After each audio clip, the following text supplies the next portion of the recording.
बोलो सवाल क्या करा आगे बताओ। तो अवलंब द्रव्यमान की एक वैन को किस वेग से ऊर्ध्वाधर दिशा में फेंका जाए कि वह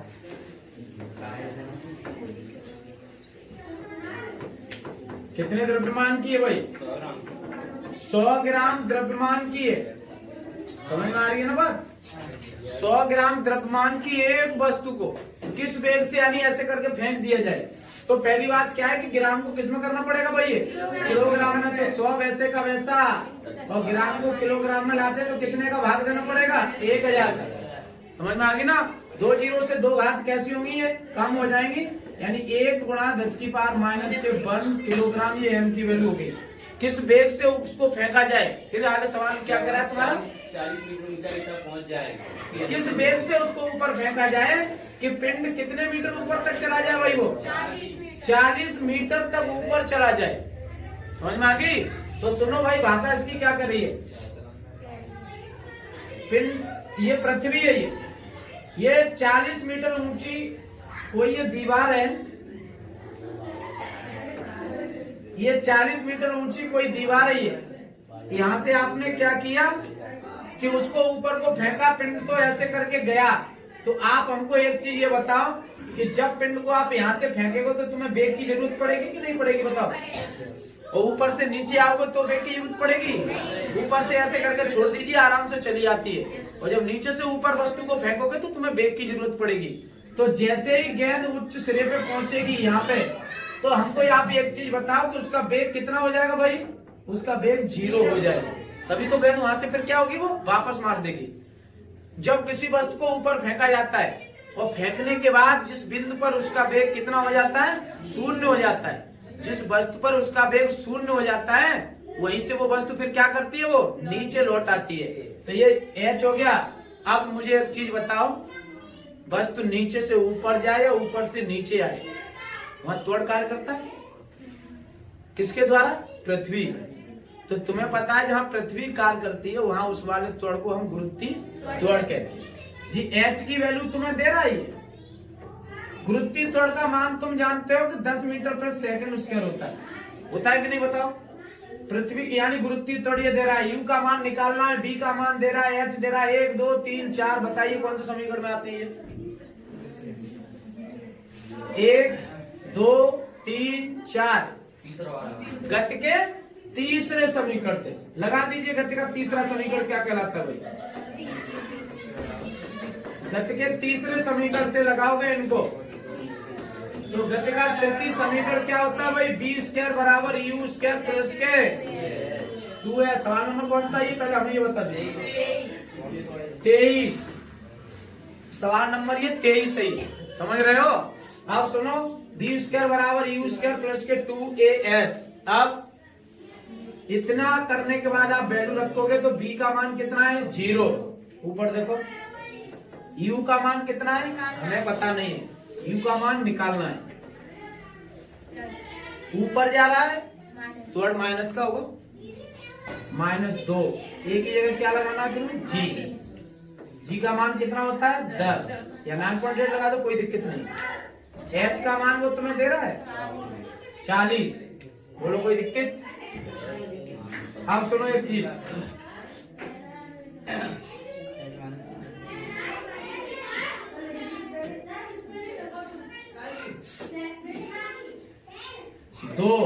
g का मान मैंने रख दिया 9.8 लगा दिया, 10 लगा दो, बात एक ही है। s की वैल्यू वो तुम्हें दे रहा है कितनी है? 40। जहां 0 से दशमलव हट जाएगा कि नहीं हटेगा? बताओ। हट जाएगा। और ये किसका? ये माइनस का। आप ये सभी पद इधर लेके चले आओ। 98 गुणा 4 गुणा 2 सही है? 98 दूनी 96, ठीक है ना? 196 और 96 चौका यानी 0 से दशमलव हट गया। ये 96 चौका कितना हुआ? 784। यानी u² माइनस के 784 बराबर में 0। इनका गुणा कर लो ना। u बराबर निकालोगे तो ये उधर जाके 0 784 बनेगा। वर्गमूल ले लेते हो? कितने का वर्ग होगा बताओ? वर्गमूल ले सकते हो कि नहीं ले पाते? 14 और 2 28 का वर्ग होगा भाई। 28 मीटर पर सेकंड आंसर लो। यानी 784/28 का वर्ग होता है। हैं? कैसे निकाला? यहीं से, यहाँ देखो 98 दूनी 96 106, यहीं से मैंने यही मार दिया। 98 दूनी 96 14 का होता है ये, और 4 ये 2 का होता है, 14 दूनी 28। अरे हर लाइन में मैं कैलकुलेशन अगली लेके चलता हूँ। इतनी बात समझ में आ गई?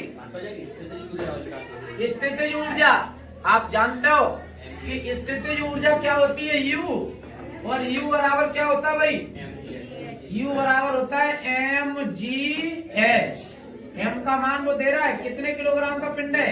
1 × 10⁻³ g का मान 9.8 और h का मान कितना है?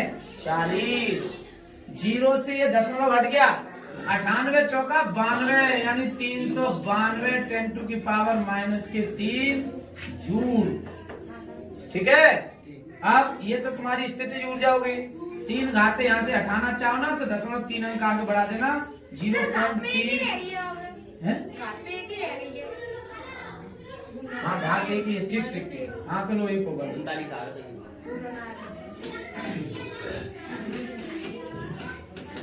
भाई क्या हुआ? हाँ बैठिए। हाँ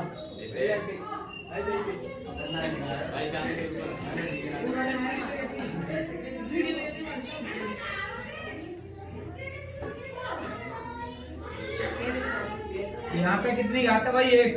0 से 0.98 चौका 92 और 0.1 के बाद 39.2 जूल स्थितिज ऊर्जा आएगी है। कितनी आ रही है? कितनी है? अब हमको आप एक चीज बताओ, सवाल समझ में आया कि नहीं आया? ये आएगा, ये स्थितिज ऊर्जा ये। ठीक है,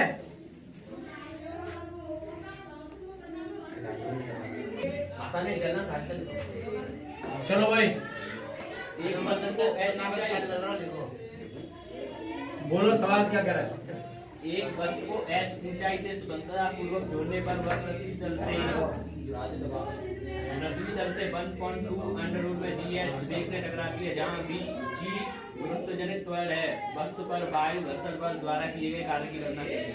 सुनो, एक वस्तु, सवाल नंबर कौन सा? 24 24।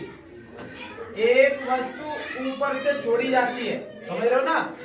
और जब वस्तु को ऊपर से फेंका जाता है तो तुम्हें भी पता है कि वहां हमें वेग की जरूरत नहीं पड़ती है, तो U बराबर 0 हो गया। और जैसे ही वो वस्तु यहाँ पे आ जाती है ना, ये क्या चीज है? ये पृथ्वी। जब जैसे ही वो पृथ्वी पे आती है ना, तो आते समय वो कितने वेग से पृथ्वी से टकराती है?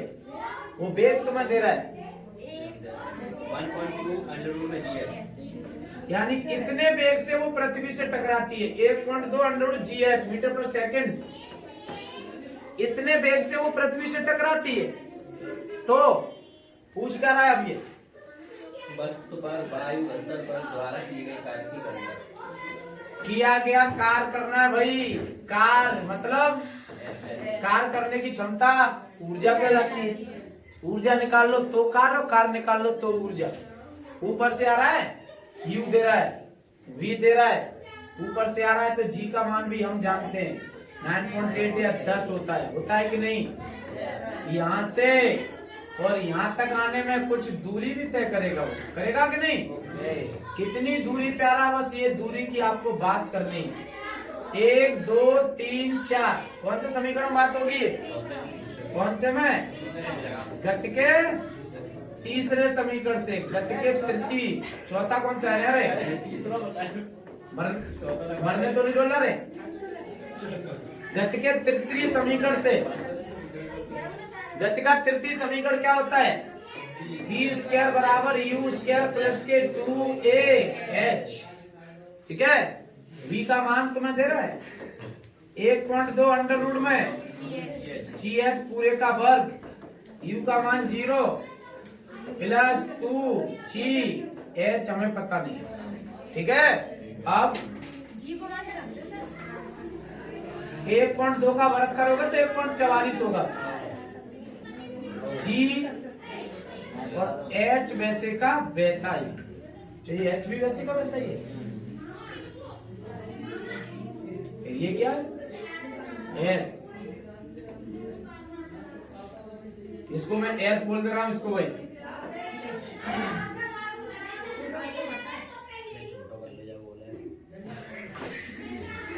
यहाँ पे एस,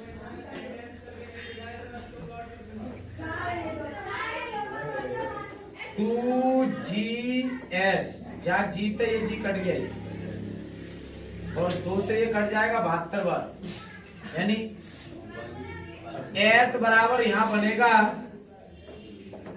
0.72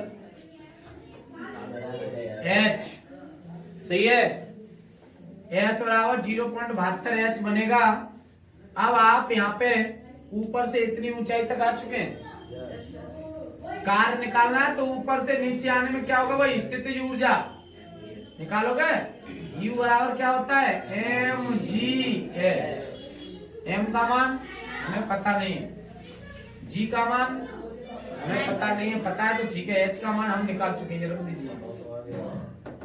एम का मान कितना हमें नहीं पता है, जी का मान पता है नहीं पता है, एच का मान कितना है वो देख लीजिए 0.72 एच। आगे सवाल बोलो, क्या करें? बोलो। हाँ दोबारा से।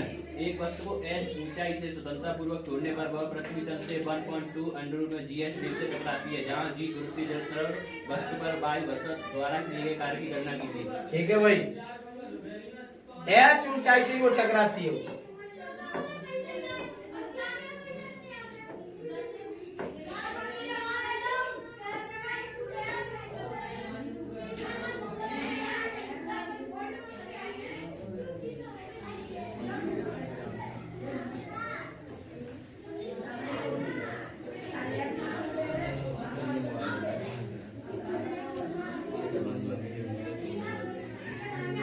हमने तो ढूंढ रहे हो, तुम बात कर रहे हो वैसे क्या मतलब है? तुम ज्यादा होशियार हो। गति के तृतीय समीकरण से v स्क्वायर बराबर u स्क्वायर प्लस के 2gh, v स्क्वायर का मान दे रहा है 1.2 अंडर रूट में gh का वर्ग, u का मान 0, 2g वैसे का वैसा और h भी वैसे का वैसा। ठीक है, अब इसको हल करोगे आप, कितना बनेगा? ये फर्क से अंडूर हट जाएगा यहाँ, तो ये होगा 12 12 144 इंटू में GH बराबर 2GH।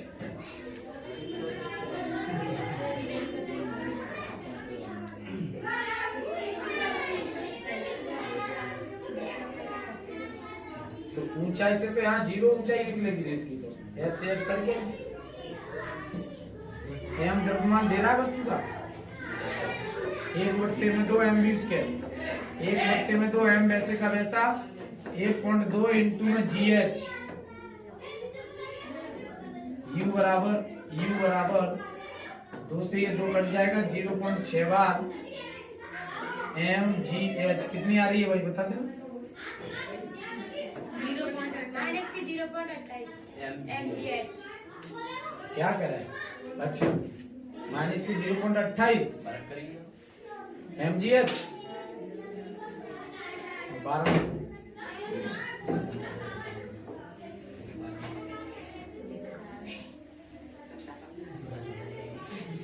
सुनो, U बराबर 1.2 m वैसे का वैसा, V का मान कितना है नीचे 1.2 का फर्क करोगे 1.44 होगा ये। ठीक है ना?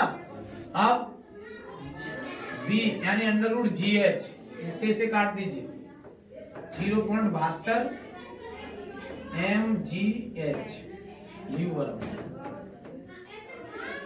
सुनो,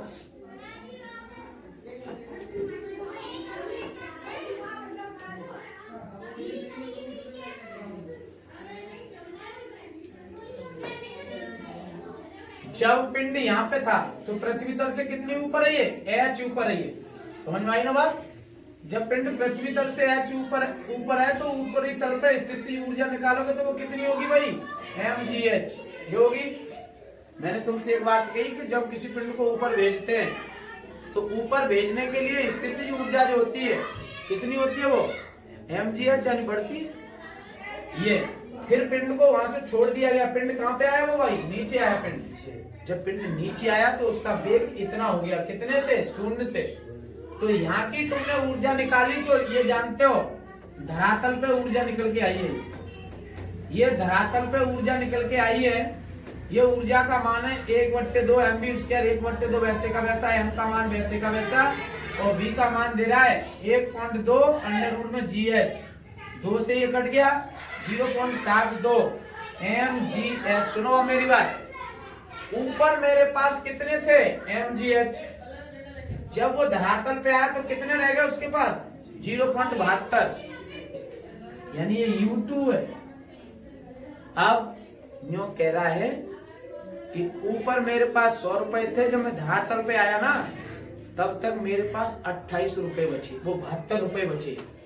समझ में आई बात? अब बीच में मैंने कुछ रुपया खर्च कर दिया है, वो किए गए कार्य में क्या होगा? तो वो कौन सा कितना कार्य होगा? आप U निकालोगे तो U1 माइनस के U2 ये होगा mgh माइनस के 0.72 mgh। यहाँ से mgh को कॉमन लोगे 1 माइनस के 0.72, इसमें से आप इसको घटाओगे 0.28 mgh आंसर 0.28। यही और तुम जानते हो कार्य करने की क्षमता किसमें बदल जाती है? ऊर्जा में बदल जाती है। तो कार्य निकालोगे तो ऊर्जा कितनी आई है तुम्हारी भाई? 0.28, ठीक है ना, mgh, यानी कार्य करने की क्षमता ऊर्जा कहलाती है। तो कितना कार्य यहाँ हमारे पास 1 रुपया था, वहां से बच करके यहाँ धरातल पे 0.72 आया, तो यानी 28 जूल हमें कार्य 5.0 ग्राम द्रव्यमान की एक 1.0 किलोमीटर ऊंचाई से गिर रही है।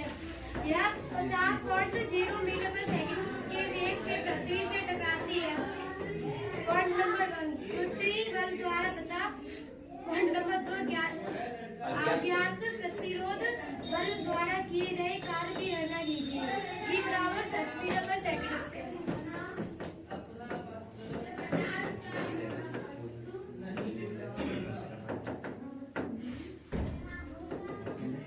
सवाल नंबर कौन सा ये? 25। सुनो पहले मेरी बात को भाई। एक पिंड ऊपर से गिराया जा रहा है, वेग की आवश्यकता नहीं होगी, बात क्लियर होगी? अब पिंड जैसे ही ऊपर से आता है 1.0 मीटर ऊंचाई तय कर लेता है। समझ में आ गई? 1.0 मीटर की ऊंचाई तय कर लेता है। पिंड कितने ग्राम का है? 5 ग्राम का है। और तुम्हें पता है कि द्रव्यमान किसमें इस्तेमाल करते हैं? किलोग्राम में। तो इसमें इसे किलोग्राम में लाने के लिए क्या करेंगे आप? यहाँ माइनस के 3 किलोग्राम में ये हो गया। और गुरुत्व की बात करता है, गुरुत्व को हम क्या बोलते हैं? गुरुत्व की त्वरण बोलते हैं। या तो इसकी वैल्यू को आप 10 रख दीजिए या इसकी वैल्यू को आप 9.8 मीटर प्रति सेकंड स्क्वायर रख दीजिए। और जैसे ही वो पिंड पृथ्वी तल तक आता है ना, जैसे ही पिंड वो पृथ्वी तल तक आता है तो उसका मान कितना? 50 मीटर प्रति सेकंड हो जाता है। तब गुरुत्वीय बल द्वारा किए गए कार्य की गणना करनी है और अज्ञात प्रतिरोध द्वारा किए गए कार्य की गणना करनी है। तुम जानते हो कि कार्य करने की क्षमता भी ऊर्जा कहलाती है। तो ये स्थिति ऊर्जा भी किसमें बदल जाएगी? कार्य में बदल जाएगी। m का मान तुम्हें दे रहा है 5 गुणा 10 की पावर माइनस के 3, g का मान दे रहा है 10 और h का मान 1, w या तो यहाँ 9.8 रख दीजिए तो आंसर 49 का बनेगा और 10 रख दोगे तो 10 पन्ना 50 गुणा 10 की पावर माइनस के 3, 1 0 से घात कम करोगे तो 5 गुणा 10 की पावर माइनस के 3 कार्य करने की क्षमता ऊर्जा कहलाती है। समझ में आ गई ना? कार्य करने की क्षमता ऊर्जा कहलाती है। कितना आंसर आ गया? ये गुरुत्व के कारण किया गया कार्य आ गया 5 गुणा 10 की पावर माइनस के 2 जूल। अभी तो पिंड ऊपर था, जब ऊपर था तो उसका वेग कितना था 0, और जैसे ही पिंड कहाँ पे आ गया भाई वो पृथ्वी पे आ गया, जैसे ही पिंड वो पृथ्वी पे आया तो उसका वेग कितना हो गया 50 मीटर पर सेकंड हो गया। तो आप गतिज ऊर्जा भी तो आपने पढ़ी है, 1/2 mv² होता है कि नहीं।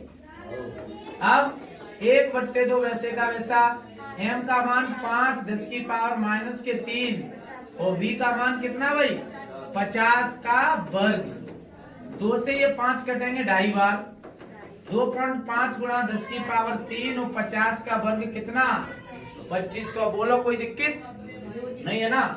2 जीरो से ये 2 घात कम कर देना, ठीक है। तो ये बनेगा 2.5 × 25 × 10⁻⁻1।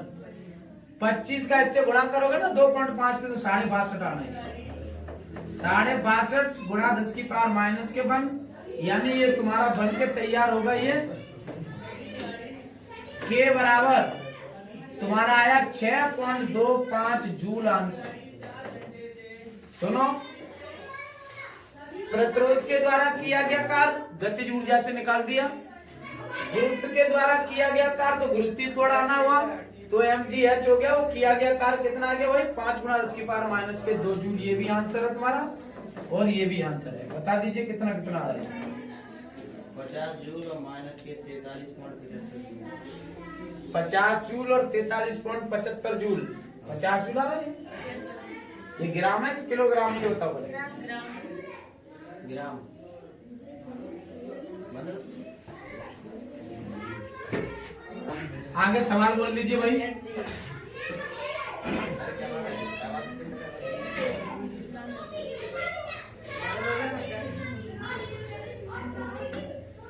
माध्य स्थिति से गुजरते समय सरल लोलक के गोलक का वेग 3 मीटर पर सेकंड है।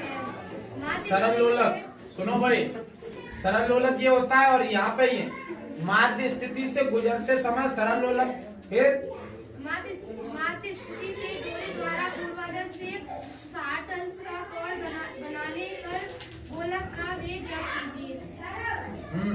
गोलक की लंबाई 0.5 मीटर तथा g बराबर 10 मीटर पर सेकंड है।